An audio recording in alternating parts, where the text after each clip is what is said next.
Hi అండి అందరికీ. చూడండి, చక్కటి సేమియా పాయసం అంటే ఇదేనేమో అనిపిస్తుందండి. అంత బాగుంటుందండి ఈ పాయసం.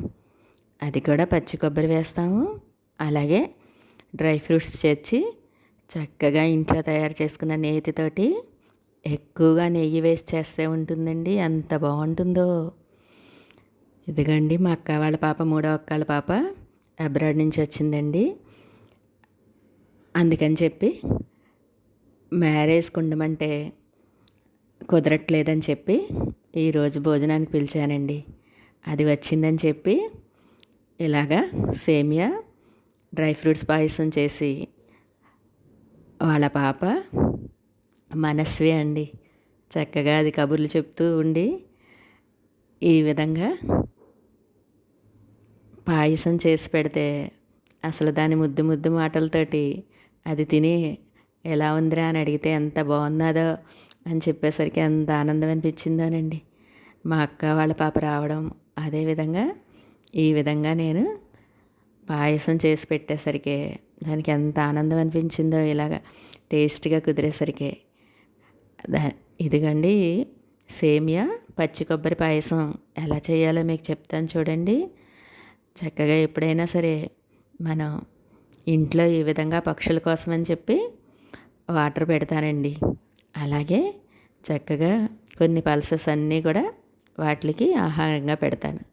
ఇలాగ పక్షులు వచ్చి తింటున్నప్పుడు భలే ఆనందం వేస్తుందండి. మీరు కూడా చూస్తారని మీకు చూపిస్తున్నాను. ఇలాగ ఒక ప్లేట్లో పల్సెస్ వేసి కొంచెం వాటర్ పెట్టేస్తే చాలండి. చక్కగా ఎప్పుడు కూడా మనం పక్షులకి ఆహారం పెట్టడానికి చూడాలండి.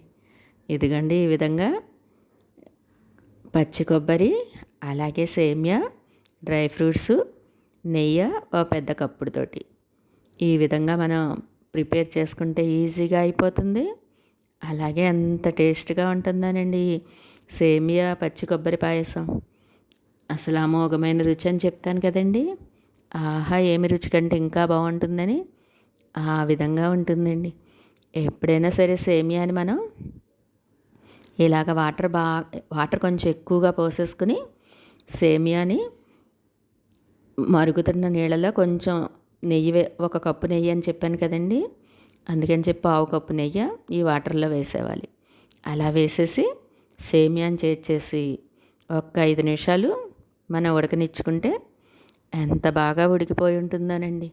అలా ఉడికిన దాంట్లో ఏ విధంగా మిగిలినవన్నీ చేర్చాలో మీకు చూపిస్తాను చూడండి. ఎంత చక్కగా 5 మినిట్స్లో చక్కగా ఉడికిపోయిందండి. దానిలోకి మనం పచ్చి కొబ్బరి, అలాగే పంచదార వేసేసుకుని బాగా కలపెట్టుకోవాలండి.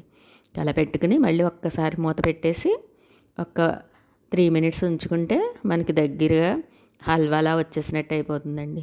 దాంట్లోకి పాలు చేర్చేసుకుని డ్రై ఫ్రూట్స్ అన్నీ వేసుకుంటే అసలు అమోఘమైన రుచి.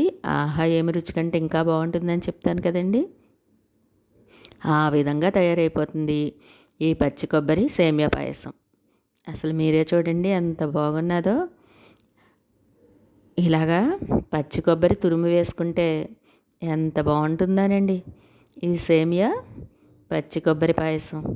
డ్రై ఫ్రూట్స్ కూడా ఎక్కువగా వేసుకోవాలి. అలాగే నెయ్యి చెప్పాను కదండి, అది కూడా మా ఇంట్లో తయారు చేసుకున్న నెయ్యి వలన ఈ నెయ్యి వేయగానే గుమగుమలాడే వాసనతోటి ఆహా, ఏమి రుచి కంటే ఇంకా బాగుంటుందని చెప్తాను కదండి. ఆ విధంగా వచ్చేసింది చక్కగా. ఈ విధంగా ఇదిగండి ఫస్ట్ ఒక కప్పు నెయ్యికి ఒక పావు కప్పు నేతిని మనం నీళ్ళల్లో వేసుకోవాలి. తరువాత ఒక అరకప్పు ఇలాగా పంచదార, కొబ్బరి సేమియాలోకి ఉడుకుతున్నట్టుగా చేసుకుంటే మనం నెయ్యి వేసి ఇంకో అరకప్పు చక్కగా సరిపోతుందండి. తరువాత మనం డ్రై ఫ్రూట్స్ వేపుకున్నప్పుడు మిగిలిన నెయ్యి వేసేసి అలాగా ఒక కప్పు నేతితోటి చేస్తే అసలు ఎంత రుచిగా ఉంటుందో మీరే చూడండి. ఇదిగండి మనం మొదట సేమియా ఉడికాక పచ్చి కొబ్బరి అలాగే పంచదార వేసేసి దగ్గర పడినట్టుగా ఒక్క 5 మినిట్స్ ఉడకబెట్టుకోవాలండి. అలా ఉడకబెట్టుకున్నాక తీస్తే ఈ విధంగా మనకి కొంచెం హల్వాలా తయారైపోతుంది. దానిలోకి మనం పాలు చేర్చేసుకుని ఎలాచి పౌడర్ కావాలనుకుంటే వేసుకోవచ్చు, లేకపోతే ఈ విధంగానైనా చేసుకున్న బాగుంటుందండి. ఇలాగ మనం ఇంకా మిగిలిన ఒక అరకప్పు నేతిని డ్రై ఫ్రూట్స్, జీడిపప్పు, కిస్మిస్, అలాగే పుచ్చగింజలని ఉంటాయి కదండి, వాటిని వేసుకుంటే అసలు ఎంత బాగున్నదనండి ఈ పాయసం. పిల్లలైనా పెద్దలైనా చక్కగా తినేస్తారని చెప్తాను కదండి, ఆ విధంగా ఉంటుంది ఈ పాయసం. చక్కగా పచ్చి కొబ్బరి వేయడం వలన అమోఘమైన రుచి అని అంటాను కదండి, ఆ విధంగా చక్కగా కుదిరిందండి ఈ పాయసం. మా అక్క వాళ్ళ పాప సౌందర్య వచ్చిందని చెప్పాను కదండి, అది తిని అంత బాగా వచ్చింది పిన్ని అని మెచ్చుకునేసరికి చాలా ఆనందం అనిపించిందండి.